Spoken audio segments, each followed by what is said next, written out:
사순절 18번째 날 3월 5일 화요일 새벽 성서 읽기 시작하겠습니다. 오늘 역대하 29장 말씀을 본문으로 예배를 회복하는 성도, 이런 제목으로 함께 은혜 나누고자 합니다.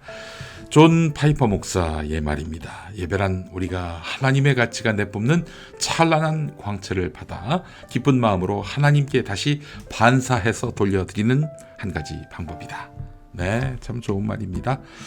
자, 역대하 29장 2절에서 11절, 17절에서 19절 말씀 함께 읽도록 하겠습니다. 그는 조상 다윗이 한 모든 것을 그대로 본받아 주님께서 보시기에 올바른 일을 하였다. 그는 왕이 되던 그 첫째 달에 닫혔던 주님의 성전문을 다시 열고 수리하였다. 그는 또 제사장들과 레위 사람들을 성전 동쪽들에 모으고 그들에게 말하였다.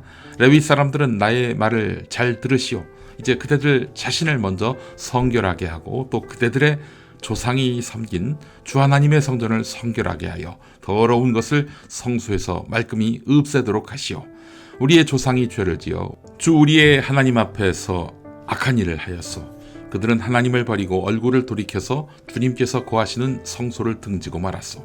그뿐만 아니라 성전으로 드나드는 현관 앞 문들을 닫아 걸고 등불도 끄고 분향도 하지 않고 성소에서 이스라엘의 하나님께 번제를 드리지도 않았소. 이러한 까닭으로 주님께서 유다와 예루살렘에 대해 진노하셔서 우리를 두려움과 놀람과 비웃음거리가 되게 하셨다는 것은 여러분이 직접 보아서 알고 있는 사실이요. 조상들이 칼에 맞아 죽고 우리의 자식들과 아내들이 사로잡혀 갔소. 이제 나는 주 이스라엘의 하나님께서 그 맹렬한 진노를 우리에게서 거두시기를 바라며 하나님과 언약을 세우기로 결심하였소. 여러분, 시간을 낭비하지 않도록 하시오. 주님께서는 여러분을 선택하셔서 주님께 분향하게 하시고 백성을 인도하여 주님께 예배드리게 하셨소. 첫째 달 초하루에 성전을 성결하게 하는 일을 시작하여 여드렛 날에는 주님의 성전 어귀에 이르렀으며 또 여드렛 동안 주님의 성전을 성결하게 하는 일을 하여 첫째 달 16일에 일을 다 마쳤다. 레위 사람들이 히스기야 왕에게 돌아가서 다음과 같이 보고하였다. 주님의 성전 전체와 번제단과 거기에 딸린 모든 기구와 거룩한 빵을 차리는 상과 거기에 딸린 모든 기구를 깨끗하게 하였습니다. 아하스 왕께서 왕위에 계시면서 죄를 범할 때에 버린 모든 기구를 제자리에 갖다 놓고 다시 봉헌하였습니다. 그 모든 기구를 주님의 단 앞에 가져다 놓았습니다. 네, 역대하 29장은 유다왕 히스기야가 왕위에 오른 후의 이야기가 담겼습니다. 히스기야는 좋은 왕입니다. 그렇게 성경에서 소개하고 있어요. 하나님의 전을 회복하고 예배를 다시 시작했거든요. 그는 제사장과 예배를 담당하는 지파인 레위인을 소집해서 하나님의 성전을 정화하고 회복하기 위한 계획을 세웠습니다. 사실 눈에 안 보이는 하나님을 위해 돈을 쓴다는 것은 아깝게 느껴질 수도 있었습니다. 아마 그래서 하나님의 전을 정화하는 것은 왕의 강력한 의지가 뒷받침돼야만 했을 것입니다. 히스기야 왕은 그런 결심을 했습니다. 내가 온전히 예배를 회복할 것이다. 그래서 왕위에 오른 첫 달에 닫혀있던 성전문을 열고 성전문을 수리했습니다. 성전에 있는 더러운 것들을 다 치우게 했습니다. 네, 히스기야 왕은 이스라엘이 흔들리는 것이 하나님과의 관계가 틀어졌고 그렇다면 예배가 무너졌기 때문이라고 봤습니다. 히스기야의 아버지는 바로 아하스 왕입니다. 아수르 왕에게 금과 은을 바치고 도움을 요청했죠. 또 여러 신을 위한 제단을 세웠습니다. 강대국에게 의존하고 우상 숭배까지 하나님이 싫어하는 짓은 골라서 다 했어요. 그래서 성경은 그 아하스 왕을 개쓰레기라고 이야기합니다. 자, 그런 아하스에게서 이런 훌륭한 아들이 나왔단 말이죠. 네, 참 이거 놀라운 일입니다. 여러분, 미국 뉴욕 맨하탄 112번가에 성공회 성당인 성요한 교회가 있습니다. 여기 보니까 개, 고양이, 스컹크, 쥐, 각종 새, 이런 동물이 함께 예배하는 곳으로 알려졌는데요. 염소도 오고 오리도 오고 악어도 온다고 합니다. 심지어 8,000파운드의 대형 코끼리도 온다고 해요. 그래서 이 동물들이 함께 하나님께 예배한다는 거예요. 참 독특한 목회를 하고 있죠. 그런데 말이죠. 이 독특한 목회에는 뿌리가 있었습니다. 1세기 수도사 아시시의 성자 프란시스를 기념하는 교회인데요. 아시시의 철학을 그대로 녹인 것입니다. 이 동물들과 함께하는 예배 속에 말입니다. 이 아시시의 성자 프란시스는 우주적인 사랑을 했습니다.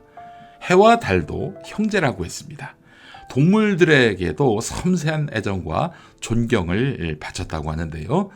마을을 괴롭히는 늑대들을 온순하게 이렇게 만들고요. 야외 설교 때 떠드는 참새들 조용하게 만들었다고 합니다. 네, 그 사나운 짐승도 사랑했다고 하는데요. 그러니 인간 사랑은 오죽했겠습니까? 나병 환자를 껴안고 입을 맞추고 예수님처럼 팔을 씻어주기도 했습니다. 네, 동물 얘기가 나와서 그런데 여러분, 그 동물들이 자기 사랑하는 걸 너무 잘 알죠? 자기를 사랑해주는 사람에게 나쁘게 대하지 않습니다. 심지어 그래서 뱀도 반려동물로 키우는 분들이 있잖아요. 예.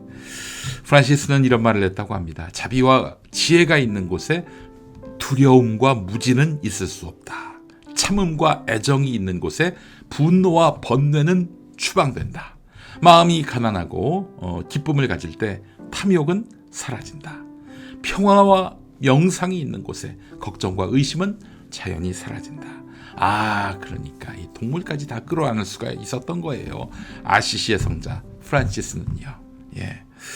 자, 오늘날 정말 기독교회도 많고요. 예배도 많습니다. 근데 그 예배가 그저 예배를 위한 예배는 아닌지, 우리의 예배는 상상을 초월하는, 또 그 범위를 한정짓지 않는 사랑을 실천하는 그런 교회, 그런 예배일 수는 없는가? 우리가 그런 마음을 한번 가져봤으면 좋겠어요. 하나님의 창조물인 동물을 끌어안고 사랑하는 교회. 그러면 당연히 인간도 사랑하지 않겠습니까? 저는 동물 이렇게 사랑하는 분들 중에 사람을 미워하는 분들을 보질 못했어요. 예. 고양이 사랑하는 사람이 그 사람에게 못되게 구는 경우를 거의 보질 못했습니다. 예. 자, 그렇죠. 사람을 넘어서 동물, 생명체에 대한 사랑을 실천하는 것, 이거야말로 최고의 예배가 아닐까요? 네, 히스기야 같은 예배일 것입니다. 함께 기도하시죠. 하나님, 예배를 통해 하나님과의 관계를 온전하게 하고 또 힘을 얻어야 함에도 불구하고 우리는 여러 가지 이유로 예배를 드리지 않고 하나님으로부터 멀어지는 어리석은 선택을 하곤 했습니다. 이제 이런 우리의 어리석은 모습을 바로잡을 수 있기를 소망하오니 예배를 통해 하나님과의 관계를 회복하고 삶을 회복하게 하옵소서. 예수 그리스도의 이름으로 기도합니다. 아멘. 네, 어노인팅 앤 노래 예배합니다. 함께 찬양하시겠습니다. 한국기독교장로회 총회교육국이 만드는 말씀과 삶으로 매일 아침 은혜 나누고 있습니다. 자, 내일은 오광석 전도사님과 만나시고요. 저는 목요일 아침에 다시 인사드리겠습니다. 고맙습니다.